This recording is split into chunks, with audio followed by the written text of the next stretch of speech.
Bonjour et bienvenue, voici notre tour d'horizon économique, géopolitique, sanitaire et boursier. Nous sommes le vendredi 1er octobre et pour comprendre comment tourne la planète finance, c'est sur la bourse au quotidien et nulle part ailleurs. L'épisode du jour s'intitulera « Octobre à mauvaise réputation » et c'est vrai qu'on tremble un peu ce matin. Ouais, le mois d'octobre commence par un gros coup de froid, un gap à la baisse sur le CAC 40 qui plonge vers les 6004, qui retrace en fait son plancher du début de la semaine. On s'est fait bien peur. Et puis derrière, on a effacé plus de la moitié des pertes, donc moins 1,50, derrière moins 0,75. Allez, on a peut-être encore une petite chance de sauver un support.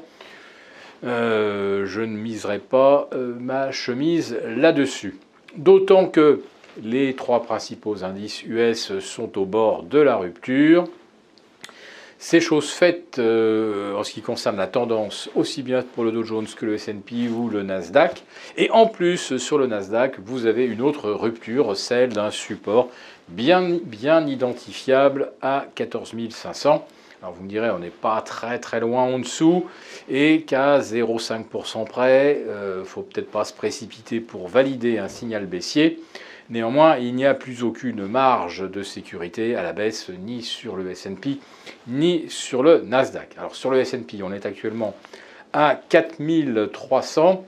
On est donc en situation de signal baissier sous les 4350. Donc là, on a carrément déjà mis le pied dans le toboggan baissier et le pied est déjà 1% plus bas. Ça va être difficile de raccrocher le support court terme. L'autre événement et dont je parlais la veille dans nos lives, c'est évidemment ce bond du dollar face à toutes les devises. Alors généralement quand le dollar monte, ça veut dire qu'on n'est pas très tranquille par ailleurs. Les motifs peuvent être nombreux, crise économique, tensions géopolitiques, problèmes même politiques chez des partenaires des États-Unis. L'achat du dollar est le réflexe naturel. Et donc là, on a un petit peu tout qui justifie que le dollar vient de passer... Alors, au-delà des 1,1630 face à l'euro, ça c'était vraiment le plancher estival. Maintenant on est au-delà des 1,16, on va vers les 1,1580 et probablement 1,14 assez rapidement. Donc le dollar monte aussi pour une autre raison qui ne vous a pas échappé.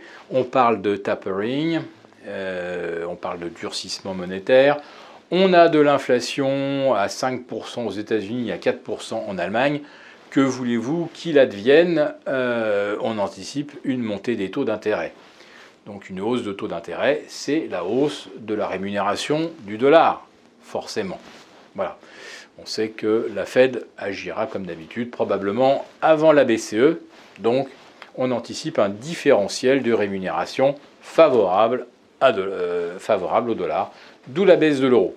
Donc ça, c'est une double, voire une triple mauvaise nouvelle pour nous autres, consommateurs et contribuables européens. Consommateurs parce que de l'inflation à 4% en Allemagne, à 5% aux États-Unis, ça commence à piquer. Et puis surtout, nous, Européens, avec nos euros qui perdent de la valeur contre le dollar, comme on paye notre énergie, gaz, charbon et pétrole en dollars, c'est la double peine.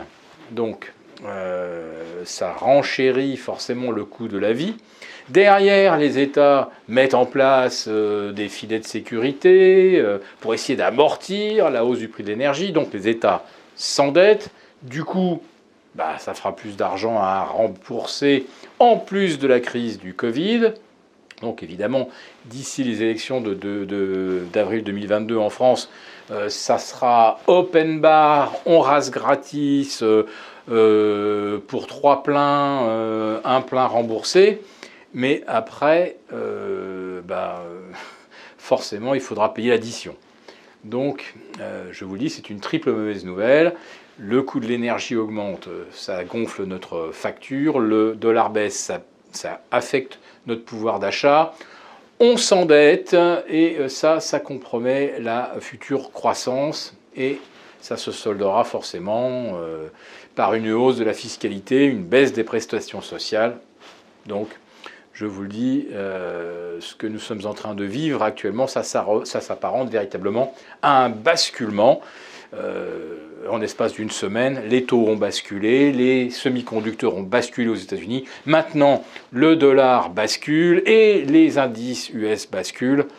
Je ne sais pas trop comment on va échapper à un scénario de correction au cours des prochaines semaines. Donc, naturellement, pour nos abonnés de la lettre des affranchis, on a commencé à prendre des dispositions. Des couvertures, vous les découvrez naturellement si vous nous rejoignez la communauté des affranchis. Voilà, je vous souhaite à tous un très bon week-end, malgré ce très mauvais début de mois d'octobre sur les marchés financiers. Mais je vous l'ai dit, tout est en train de basculer, donc ne soyez pas trop inquiets. Si vous nous suivez, vous avez déjà pris vos précautions.